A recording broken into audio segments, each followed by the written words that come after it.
This weekend, Reklev won the Pokemon Latin American International Championships, making that his fourth international championship title, the most held by any player.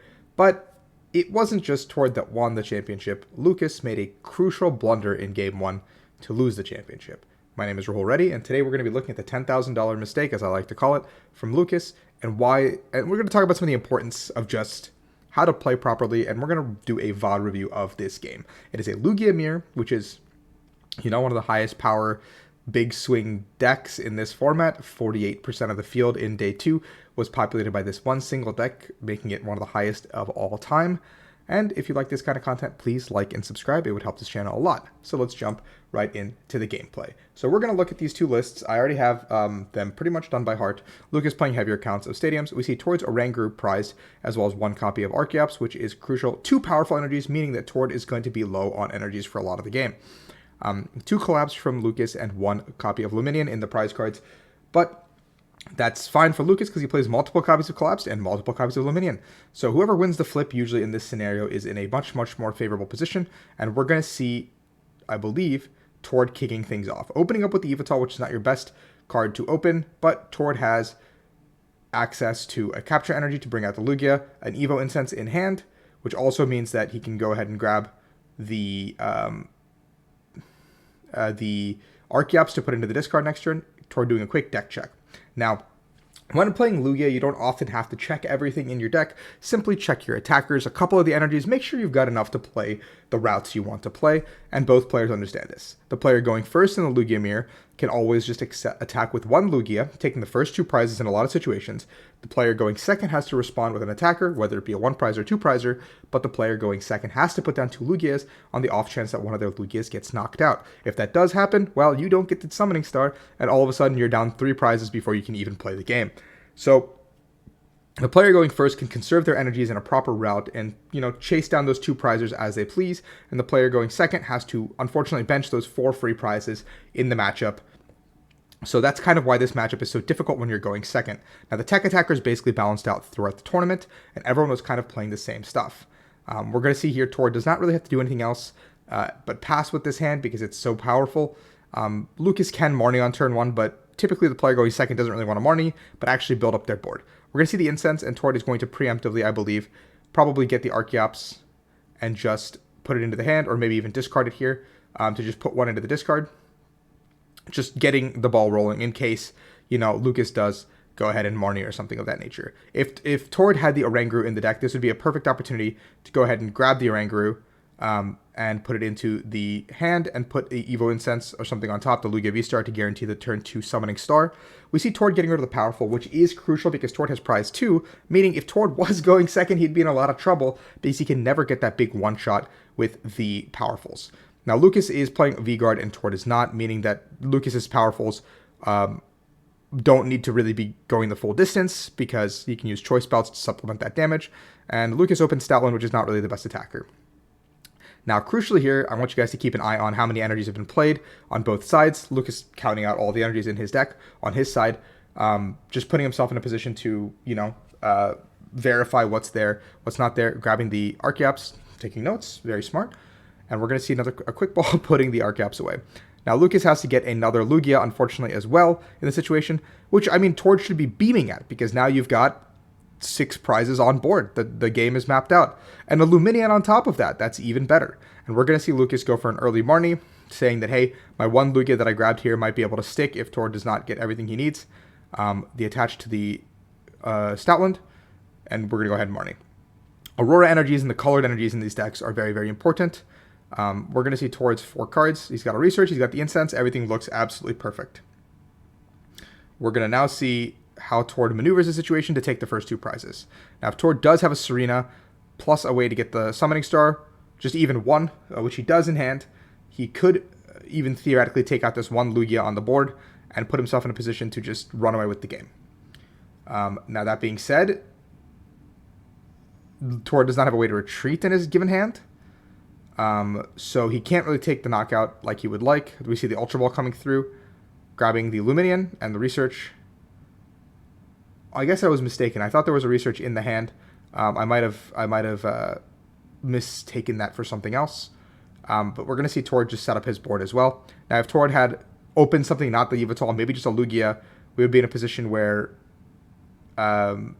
we'd be set up. Now, the player going first doesn't really need to bench a second Lugia, so I don't think Tord necessarily needs to bench another Lugia, because this Yveltal theoretically will keep itself alive and take the second, like, return knockout after, like, the Lugia swings happen. Like, Tord's going to take out the Stoutland for 2 prizes here, theoretically, and the Lugia will come back up and take 2 prizes on the Lugia, and then the Yveltal will come up, take 2 more, and then that's where the Luminian Aqua Ring will come into play.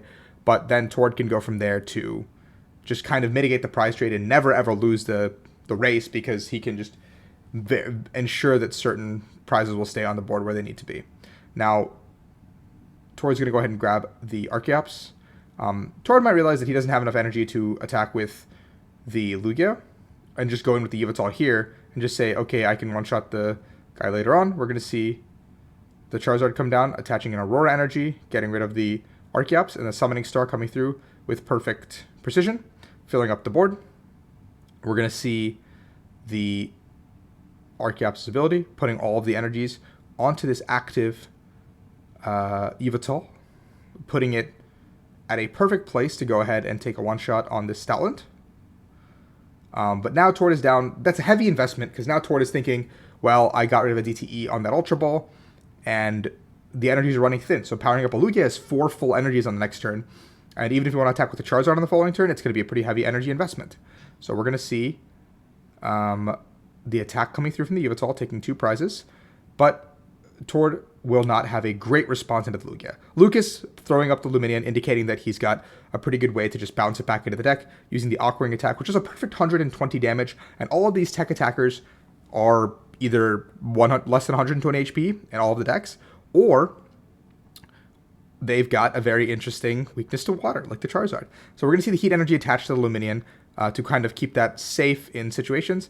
An Ultra Ball coming through from Lucas, grabbing the Lugia V-Star, and we're going to see the Summoning Star V-Star attack. Or V-Star ability, sorry. And we're going to see an attack from Lucas, almost certainly. And in this situation, if you had a tech card like Manaphy or something you could pull out, this would be a great time to just throw that into the active and, you know, buy yourself some time.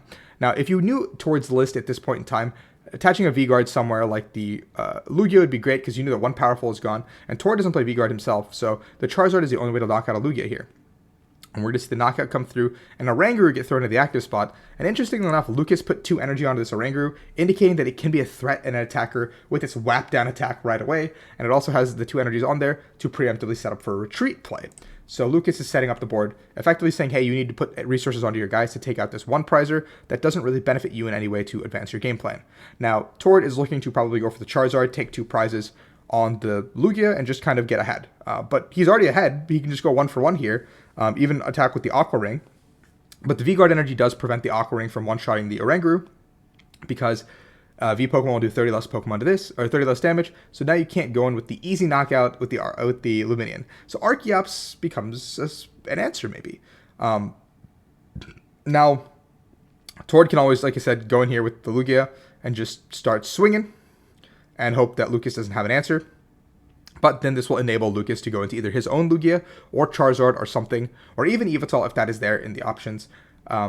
But Tord will be going down to 3, and Lucas will then go to 3 after that. So if Tord just mitigates the price trades using the Luminian efficiently and the Charizard, the game should close out in a perfect way.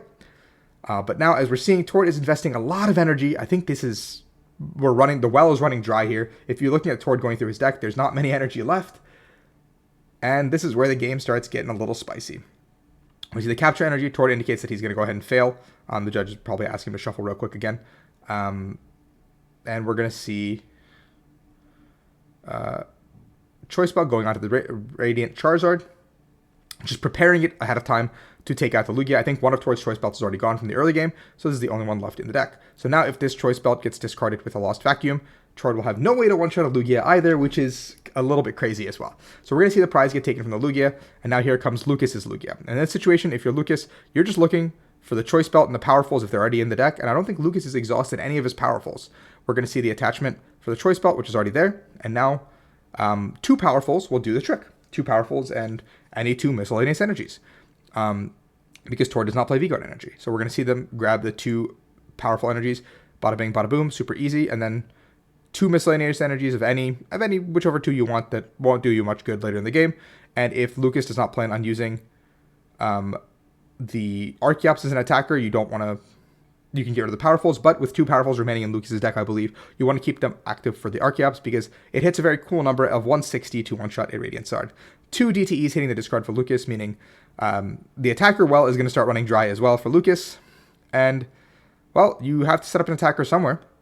I think if I'm Lucas, you can also preemptively bench something like a Zard here, because even if Tord bosses up the Zard and kills it, then that Luminian, I mean, that's a good way for Luminian to shuffle itself back in, so maybe you don't actually bench the Zard with something else.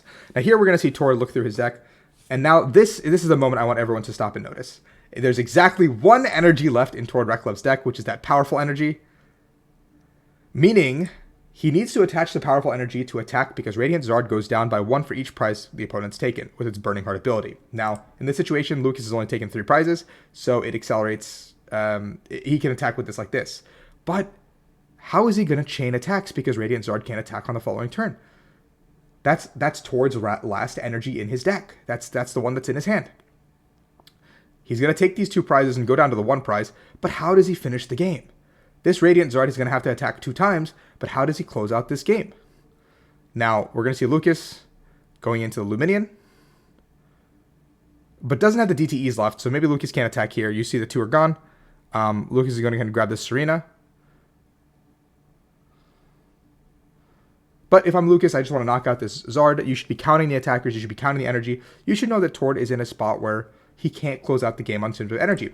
We see 13 of Tord's 15 energies showing, whether in the discard or on the field. We know that 1 powerful is prize because we have spectator vision. But 13 of Tord's 15 energy are showing, which means, well, he just took it out. So 14 of Tord's 15 energy are showing, meaning as Lucas, you can take 2 full turns to just knock out this Radiant Zard, and you cannot lose the game in any situation. Tord will be out of attackers. That's the only thing that Tord has remaining. So you can even take 2 full turns to power up this Luminian, even put a boss into your hand instead of what you did here. And we're going to see a Marnie. Marnie's fine. Whatever. We're going to get cards into the... I think Lucas had some energies in his hand to put away. So we're going to now see Lucas go ahead and accelerate once more, I believe, with the Archeops. Lucas having 3 energy left in deck, which is plenty. Completely a ton of energies, stacking the Auroras, and a pass from Lucas. Now let's see what Tord does, because he can't attack with this Radiant Zard again, but only has 1 prize remaining. We're going to see Tord use his Archeops as Primal Turret. Well, he's going to first thin out the deck. Thinning is proper. Make sure you guys do that. That's small sequencing mistakes that you can also ensure that you draw some stuff. Now, Tord is counting everything, and as a spectator, when I was watching, I realized that's Tord's last energy card. If I'm Tord, you have to pass and just hope that Lucas doesn't have any more energy. But you know that he probably does if you were counting everything. So Tord has exactly 1 energy card remaining, and no more Auroras, no more heat energies, no more hiding energies. Everything is gone. If Lucas takes a moment here, picks up Tord's discard, and counts everything, he will realize Tord has nothing left. Tord has to pass with this Radiant Zard in the active, and if Lucas knocks it out, there is no win condition remaining in the game. We're going to see the attachment of the powerful here, and we're going to see Tord go ahead and retreat. I mean, he's going to Marnie. There's going to be a full 5 for Tord, a new 4 for Lucas, and I mean, Tord's going to have to go ahead and retreat this Radiant Zard. No, sorry, Tord has 1 Aurora left. I'm actually trolling, guys. Tord has 1 Aurora left in the deck, but if Lucas has 3 prizes, so if that's Tord's last energy, how does Tord ever attack with 1 Aurora energy?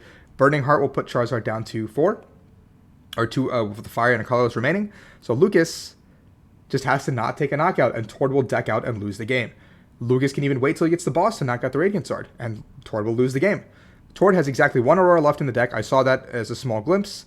And so Lucas, all he has to do here is pass, find the boss, do whatever he needs. Just all you have to do is not take a prize and activate that Burning Heart down to 1 and give Tord that last prize card. Now let's see what Lucas does here that I call the $10,000 mistake. Lucas sees all of his energy in his hand and goes, okay, I don't have a boss in hand. I can't do anything here. Tord's just going to have boss plus Radiant Zard next turn. I can't do anything, and he's going to concede. And he concedes the game. All Lucas had to do is wait 20 seconds to see if Tord has game. Even if you don't have game, you can just pass with that hand and say, hey, show me the game. If you waited 20 seconds, I'm confident Tord would have conceded, because I don't think Tord had any way of winning that game. And if Lucas demonstrated that I can just pass here and say, do you have it? Do you have 2 energies in your deck? Do you have enough energies to retreat your Archeops first off, go back into the Zard, and then have a ball, just attack me? And if you count it towards resources, you know that he is completely out of resources. So that, in my opinion, is a $10,000 mistake, and that is game 1 going to Lucas, or going to Tord Reklev, because Lucas Calza scooped a little bit preemptively. I think conceding in a finals match when you literally have to wait 20 seconds to see if your opponent has it is an absolute massive mistake. And I know, like, whenever Lucas watches this, or watches, I'm sure someone has told him at this point, it's a brutal mistake. That's why resource checking and everything is important. I'm sure these two players at this point going into the finals should know each other's 60 card lists. You had a whole night to prepare. You have a whole night to figure out what's in the other person's list, and you should know everyone's counts at this point, right? Tord had no business potentially even winning that game. And I think that's the difference between, now Tord gets a guaranteed go first in game 3 for Luya Mir, and that is really what, determines it. And I think I'm going to end the video there, guys, because that is the $10,000 mistake, in my opinion. It was game 1 that determines everything. Game 2 and 3 go in pretty dominant fashion for whoever goes first, seeing Lucas absolutely slamming the board with Tord in game 2. And then in game 3, we see Tord absolutely dominating with the going first start and just keeping the prize lead up like it should be going. Somewhere along the line, Tord absolutely, I think, mismanaged his energies to even get to that position, because going first, you should never be in that position. But, things happen. That V-Guard energy that Lucas plays absolutely becomes a menace because the Aqua Ring can't happen. And we saw in that game 1 scenario, energy counts, just knowing the small things about your opponent's list can make a huge difference. So keep in mind, guys, just don't scoop early. Know when to scoop timely. And that's the difference between being an international champion and regretting it for the rest of your life. These opportunities don't come every day. And so thank you guys for watching. As always, this is Rahul. I hope you guys learned something today. Let me know in the comments below what you thought about this. And if you enjoyed the content, please like and subscribe. Thank you.